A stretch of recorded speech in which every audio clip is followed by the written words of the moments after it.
Directors ఒక ఆర్టిస్ట్‌ని ఇంకొక ఆర్టిస్ట్ తెలిసిన వాళ్ళే గుర్తిస్తారని చెప్తూ ఉన్నారు. అంటే తగిన గుర్తింపు అప్పట్లో రాలేదా మీకు? అంటే 70స్, 80స్ ఆ టైంలో 'శోభన్ బాబు' గారివి చాలా మూవీస్ రిలీజ్ అవ్వడం, ఆయన బాగా పాపులర్ అయ్యారు. మీరు ఆయన ఉన్నప్పుడు వేయలేకపోయామని చెప్పారు. బట్ కానీ 'శోభన్ బాబు' గారు గెటప్ కాకపోయినా యాస్ ఎ ఆర్టిస్ట్‌గా మీకు అప్పట్లో అంత గుర్తింపు నేను రాలేదంటారా? నాటకాలు ఏసేవాడిని. తరువాత 2016లో నేను హైదరాబాదొచ్చా.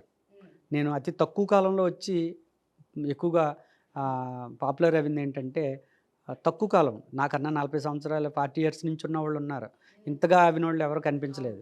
అవుతే ఏంటంటే నేను మాకు ఇద్దరు అమ్మాయిలు వాళ్ళు మ్యారేజ్ చేసి రావాలనే ఉద్దేశంతో ముందుగానే మనం ఇలా రాకూడదని అప్పుడు అక్కడ ఓకే. నాటకాలేసాను. ఫ్యామిలీని మొత్తం సెట్ చేసాకే సెట్ చేసి రావాలి. రావాలని రైట్. వచ్చానమాట. హ్మ్. వచ్చాక రాగానే కొన్ని కష్టాలు ఉంటాయనుకోండి.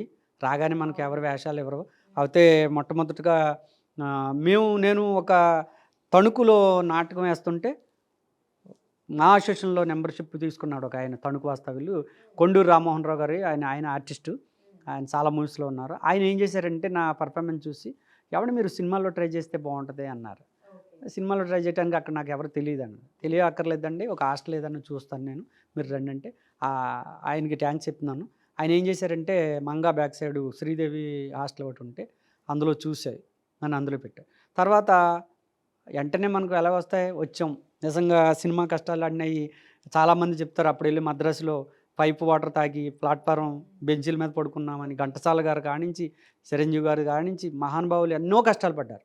ఎప్పుడు కూడా ఒక బంతిని నేలకేసి ఎంత గట్టిగా కొడతామో, అది అంత పైకి లేస్తది. అంటే మనిషికి ఎంత బాధైతే వస్తదో, ఎన్నైతే కష్టాలైతే పడతారో, నిజంగా ఏ పనిలో అయినా సరే, అబ్దుల్ కలాం గారు కానివ్వండి, ఇలాంటి గొప్ప గొప్పోళ్ళందరూ కూడా కష్టాలు పడితేనే, ఇవాళ మన మోడీ గారు పేపరేసారు, టీ అమ్మారంటే కష్టపడ్డారు. ఆ కష్టంలో విలువ తెలిసింది.